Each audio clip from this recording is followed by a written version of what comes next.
کسی نے عرض کیا کہ امام ابو حنیفہ رحمہ اللہ غیبت نہیں کرتے لوگوں کی، تو سفیان ثوری رحمہ اللہ نے فرمایا کہ امام ابو حنیفہ رحمہ اللہ یہ بے وقوفی والا کام نہیں کریں گے کہ اپنی نیکیاں کسی اور کو دے دیں، یعنی وہ غیبت سننا اور غیبت کرنا گوارا نہیں کرتے۔ مفتی سرفراز احمد کے مزید بیانات سننے کے لیے ہمارے چینل کو سبسکرائب کریں۔ نحمدہ ونصلی علی رسول الکریم، اما بعد اعوذ باللہ من الشیطان الرجیم، بسم اللہ الرحمن الرحیم، الا ان اولیاء اللہ لا خوف علیہم ولا هم یحزنون۔ آج میں آپ حضرات کے سامنے امام ابو حنیفہ رحمہ اللہ کے بارے میں کچھ عرض کروں گا۔ امام ابو حنیفہ رحمہ اللہ بڑے فقیہ، عالم، اللہ کی عبادت کرنے والے، زاہد۔ تو امام ابو حنیفہ رحمہ اللہ یعنی اللہ نے علم سے نوازا ہوا تھا، جس کی حناف لوگ یعنی ہم اور آپ اس کی اتباع کرتے ہیں، اس کی تقلید کرتے ہیں۔ امام ابو حنیفہ رحمہ اللہ کے بارے میں آتا ہے کہ علی اجویری رحمہ اللہ فرماتے ہیں کہ میں نے اللہ کے رسول کو خواب میں دیکھا تو اس کے ساتھ ایک بزرگ صورت کے شخص تھے۔ اس وقت میں حضرت بلال رضی اللہ تعالیٰ عنہ کے قبر شریف یعنی مزار کے پاس سویا ہوا تھا، تو میں نے خواب دیکھا اللہ کے رسول کے ساتھ ایک بزرگ صورت والے۔ تو میں نے پوچھا، اے اللہ کے رسول یہ کون ہے؟ تو اللہ کے رسول نے فرمایا یہ امام ابو حنیفہ ہے جو تمہارے امام ہیں، یعنی امام ابو حنیفہ رحمہ اللہ کہ اللہ کے رسول نے فرمایا یہ تمہارے امام ہے۔ تو میں سمجھ گیا کہ اللہ نے اس کو علم سے نوازا اور یہ سنت کے زیادہ قریب ہے۔ اور امام ابو حنیفہ رحمہ اللہ کا صبر بھی عجیب تھا کہ ایک مجوسی امام ابو حنیفہ رحمہ اللہ کے مقروض تھے،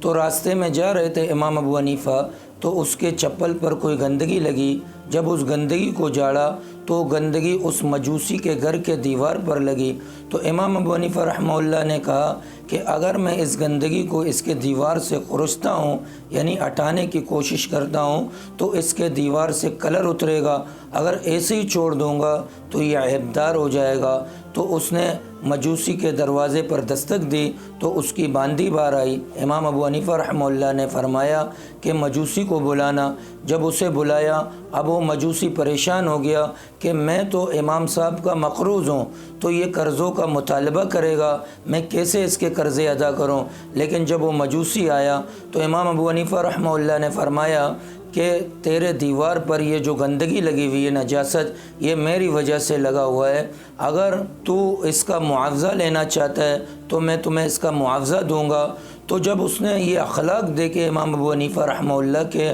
تو اسی وقت متاثر ہوا اور اسلام قبول کر لیا کہ امام ابو حنیفہ رحمہ اللہ ایسی شخصیت کہ جس نے گندگی میرے دیوار پر، میرے گھر کے دیوار پر لگا اور اس کو چھوڑ کے نہیں گیا، بلکہ اس کو صاف کرنے کی بھی کوشش اس لیے نہیں کی کہ میرے گھر کے دیوار کا کلر اترے گا، تو اس لیے وہ متاثر ہوا اور ایمان لے آیا۔ تو سفیان ثوری رحمہ اللہ سے کسی نے عرض کیا کہ امام ابو حنیفہ رحمہ اللہ غیبت نہیں کرتے لوگوں کی، تو سفیان ثوری رحمہ اللہ نے فرمایا کہ امام ابو حنیفہ رحمہ اللہ یہ بے وقوفی والا کام نہیں کریں گے کہ اپنی نیکیاں کسی اور کو دے دیں، یعنی وہ غیبت سننا اور غیبت کرنا گوارا نہیں کرتے۔ حالانکہ غیبت کے بارے میں آتا ہے، اللہ کے رسول نے فرمایا الغیبت اشد من الزنا، کہ غیبت زنا سے بھی بڑھ کر ہے، لیکن امام ابو حنیفہ رحمہ اللہ اس غیبت سے بھی محفوظ تھے، نہ غیبت سننے کو پسند کرتے،